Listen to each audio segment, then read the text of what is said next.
मित्रों, आज 23 सितंबर है और ये कोई आम दिन नहीं है। आज ही के दिन करीब 101 साल पहले भारत के राजपूत रणबांकुरों ने इजराइल को आजाद कराया था। दोस्तों, आज हम आपको एक ऐसे युद्ध के बारे में बताएंगे जिससे हर भारतवासी का सीना गर्व से चौड़ा हो जाएगा। ये युद्ध कोई आम युद्ध नहीं था।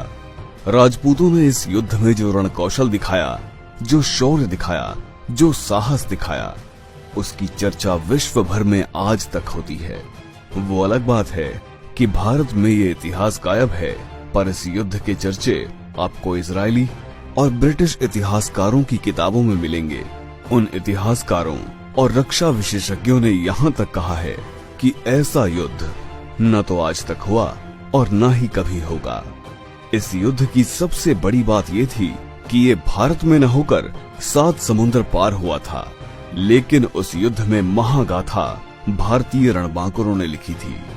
इस युद्ध की सबसे अद्भुत बात ये थी कि जहां हाइफा पर पहले से कब्जा जमाए हुए ऑटोमन सेना के पास मशीन गन, तोपों जैसे हथियार थे और भारत के राजपूतों के पास सिर्फ उनके वफादार घोड़े और तलवारें थीं।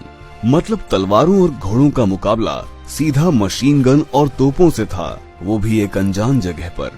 बात प्रथम विश्व युद्ध की है, जब 7 समुद्र पार आज के इजराइल देश पर ऑटोमन सेना का कब्जा था।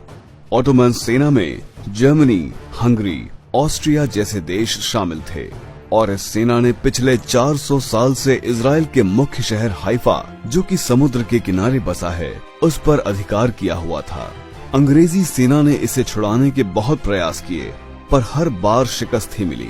इसके बाद अंग्रेज अधिकारियों ने भारत की घुड़सवार सेना से मदद ली।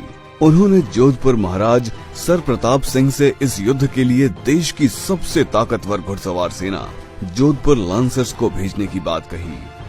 आगे युद्ध में जो हुआ उसको आप इन कम और सरल शब्दों में समझिए। सबसे बड़ी बात ये थी कि ये जंग प्रथम विश्व युद्ध में राजपूत रणबांकुरों व ऑटोमन्स सेना के बीच लड़ी गई थी। इसी युद्ध के चलते इजराइल आज भी भारत का आभारी है। उन राजपूत रणबांकुरों के कारण भारत और इजराइल के रिश्ते आज इतने मजबूत हैं। ये विश्व की पहली और आखिरी जंग थी जिसमें तलवार और भालों से सज्जित घुड़सवार सेना का मुकाबला ऑटोमन सेना की मशीन गन और तोपों से हुआ। एक वाकया जिसका जिक्र आज भी होता है, जब अंग्रेज सैन्य अधिकारी ने मेजर दलपत सिंह से कहा कि आप तलवारों के दम पर ऑटोमन सेना का मुकाबला नहीं कर सकते हैं, इसलिए आपको ये युद्ध नहीं लड़ना चाहिए। तो दलपत सिंह ने जवाब दिया, हम राजपूत हैं, एक बार युद्ध के मैदान में उतर गए तो वापस नहीं मुड़ते। अब जो होगा वो युद्ध करके ही होगा। भारतीय सेना का नेतृत्व मेजर ठाकुर दलपत सिंह शेखावत कर रहे थे। दुनिया में राजपूतों से बेहतर और बहादुर कैवलरी चार्ज कोई नहीं कर सकता, और राजपूतों में भी मारवाड़ के राजपूतों से बेहतर कैवलरी चार्जर नहीं हुए। ये संयोग ही है कि दुनिया के आखिरी सफल और बहादुर कैवलरी चार्ज भी इसी मारवाड़ के सबसे एलीट जोधपुर लांसर्स के नाम है। मैसूर लांसर्स सहयोगात्मक रोल में थे। सिर्फ 1 घंटे में इन राजपूत शेरों ने 400 साल से गुलाम हाइफा शहर को दुश्मनों से आजाद करा लिया। इस युद्ध में 900 भारतीय सैनिक व 60 घोड़े वीर गति को प्राप्त हुए।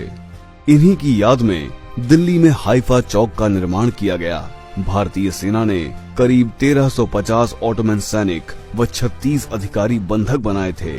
आज भी इस युद्ध की याद में इजराइल में हाइफा डे मनाते हैं, जिसमें भारत से भी शहीदों के परिवारीजन या जोधपुर राज्य के वर्तमान महाराज गज सिंह जी श्रद्धांजलि देने जाते हैं।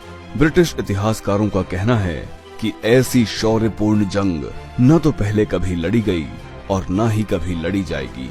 राजपूतों के पराक्रम ने बहादुरी का एक नया आयाम लिखा था।